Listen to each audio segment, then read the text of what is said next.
sommes avec Madame Aminata Diallo, ancienne députée, chef de cabinet du maire de Dakar, Khalifa Sall. Honorable, bonjour. Oui, bonjour. Votre réaction par rapport au discours du président Macky Sall? Je crois que j'ai pas écouté le discours, mais j'ai vu un peu sur Internet et tout ça. Ce que je peux résumer, c'est qu'il a parlé un peu de l'armée, des anciens combattants et tout ça. En dehors de ça, il a parlé de la construction de nouveaux commissariats, c'est-à-dire le renforcement du plan Sénégal emprisonnement. Et en dernier point, il a fait sa campagne pour 2019, l'éternelle campagne qui dure depuis 5 ans. Donc depuis 2012, le président fait campagne pour 2019. Alors, qu'est-ce que vous attendez réellement de ce discours? Bon, c'est un discours politique, donc la politique encore, et rien que la politique, plus le plan Sénégal emprisonnement. Alors, ce discours-là, je n'y attends pas grand-chose. Hein. Est-ce que vous y attendez avant? Je ne m'y attendais pas parce que je savais déjà que ce serait le même discours que le 31 décembre, un discours de campagne électorale. Donc c'est le même discours qui revient, sauf qu'il l'a renforcé avec le plan Sénégal emprisonnement, c'est-à-dire il va mettre beaucoup de commissariats pour tous ceux qui vont bouger, ils vont être mis en prison. Tous ceux qui vont parler ou être à l'encontre des objectifs du président, c'est-à-dire être élus au premier tour de 2019, vont subir les foudres du chef. Alors, je crois que c'est ça que résume le discours. Mais tout cela, c'est le plan de Macky Sall. Mais Dieu a son plan et nous nous fions beaucoup plus au plan de Dieu. Et c'est le meilleur des plans. Aujourd'hui, Khalifa Sall est injustement incarcéré. Et aujourd'hui encore, nous avons Barthélémy Diaz qui va injustement, comme ça, en prison. Ben, à qui le tour? Voilà, c'est la seule question que je me pose. Mais on est prêts, hein, on est tous prêts à aller en prison s'il le faut pour la vivacité de notre démocratie, parce que cette démocratie, elle est en train de reculer gravement sous nos yeux. Et je crois qu'il faut qu'il y ait des gens qui acceptent de se sacrifier pour que cette démocratie soit vivante comme elle l'était avant. Le président Macky Sall a aussi fait part du DER, de la délégation générale de l'entrepreneurship, avec un budget de 30 milliards. Quelle est votre réaction par rapport à ça?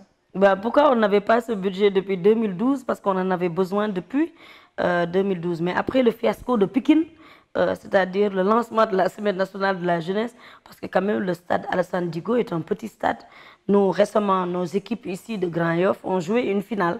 Et moi, quand j'avais regardé le stade, j'avais trouvé que le stade était très petit. Donc si aujourd'hui, le ministre de la Jeunesse ne peut pas remplir ce stade, évidemment, le DER va tomber, le projet DER, la délégation, la DER va tomber. Mais ce n'est pas ça qui va régler les problèmes des Sénégalais, parce que ce n'est pas des réactions ponctuelles qui font un pays. C'est toute une politique, c'est des réformes, c'est des politiques structurelles qui font ça. Et je crois que pour cela, en ce qui concerne les jeunes ont montré que voilà, ils sont restés à la même place. Le problème de l'emploi, la réinsertion des jeunes, la formation des jeunes. Et je crois que si le président pense que c'est 30 milliards avec une délégation de plus, c'est-à-dire aujourd'hui, au lieu de réduire le train de vie de l'État, mais le train de vie de l'État va encore augmenter avec l'ADER. Avec l'ADER parce que c'est encore une structure de plus. Alors, vaut mieux renforcer les structures qui sont là. Alors, qu'est-ce que servent alors la neige, l'ANPEJ et tout ça?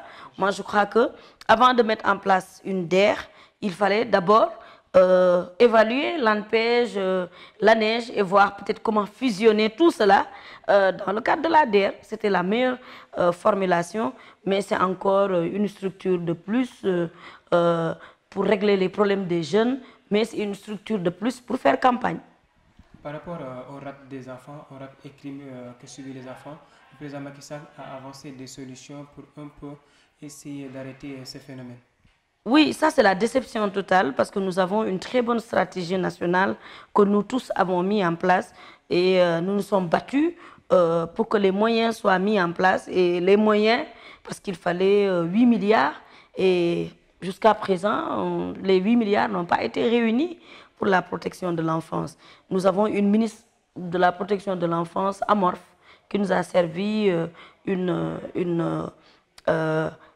récemment une sortie avec le ministre de l'Intérieur. Donc c'est comme si c'était sous la coupole donc, du ministre de l'Intérieur. Nous les femmes, nous n'avons pas besoin d'être encore sous la coupole des hommes pour pouvoir parler ou pour pouvoir agir. Parce que nous avons les compétences requises, ça c'est un des points. Mais la protection de l'enfance, c'est toute une politique. C'est toute une politique. Et on parle aujourd'hui de retrait des enfants de la rue. Demain, après, il n'y a pas le suivi, il n'y a pas les moyens qu'il faut pour suivre tout ça, pour continuer à faire le même travail. On en avait parlé il y a des années, rien n'est fait. On rencontre toujours les enfants dans les rues. Mais je crois que ce n'est pas des réponses de problèmes spontanés qui font une politique. Une politique, c'est des réflexions, c'est des plans, c'est de bons projets pour les mettre en œuvre. Mais au Sénégal, malheureusement, à chaque fois, c'est des réponses spontanées par-ci, par-là. Donc, c'est la déception. Les droits de l'enfant ne sont pas respectés parce que quand même des enfants qui quittent des pays, même s'il y a la libre circulation, mais en Gambie, ce n'est pas possible de voir les enfants dans les rues. Pourquoi nous, on ne va pas faire la même chose? Pourquoi des enfants vont quitter tous les jours Kolda, venir jusqu'à Dakar avec une personne et on laisse tous ces enfants passer? Je crois qu'un pays quand même doit avoir des règles et les droits des enfants doivent être respectés parce que l'enfant, c'est l'avenir d'un pays. Et quand l'avenir d'un pays est massacré, le pays n'a pas d'avenir. Donc ces enfants-là, nous devons beaucoup investir sur ces enfants depuis la naissance jusqu'à maintenant. Alors, Madame Aminata Diallo, votre dernier mot? Mon dernier mot, c'est que Khalifa Sall, avec toutes les injustices qu'il puisse subir, qu'il soit libéré, que le président de la République puisse avoir raison gardée et savoir que lui, c'est le président de tous les Sénégalais. Il ne gagne rien en emprisonnant ses adversaires politiques parce que quand même, il y a la main de l'homme, mais la main de Dieu, elle est toujours là. Et nous disons à Khalifa, bon courage, que lui, c'est un martyr. Il sortira victorieux de tout cela. Et courage aussi à Barthélemy, qu'il sache qu'il y aura d'autres Barthélemy, Inch'Allah, bientôt. Parce qu'on ne va pas se laisser faire. S'il faut tous nous emprisonner pour que Macky Sall soit le seul candidat, il n'a qu'à le faire. Mais on ne va pas le laisser continuer comme ça dans son plan pour la liquidation de ses adversaires, dans son plan Sénégal emprisonnement.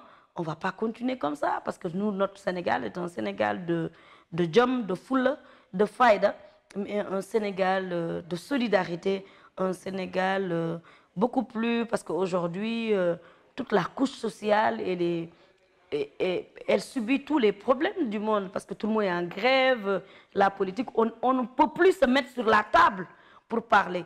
Alors si les Sénégalais ne peuvent plus se mettre sur la table pour parler, c'est extrêmement dangereux pour un pays aussi stable que le Sénégal. Donc le président de la République puisse savoir que c'est le président de tous les Sénégalais. Ce n'est pas en liquidant des adversaires qu'il va réussir. Ce n'est pas en mettant en place un plan Sénégal emprisonnement qu'il va réussir. C'est le contraire qui va se passer. Et d'ici 2019, tout peut arriver. Merci. Merci à vous aussi.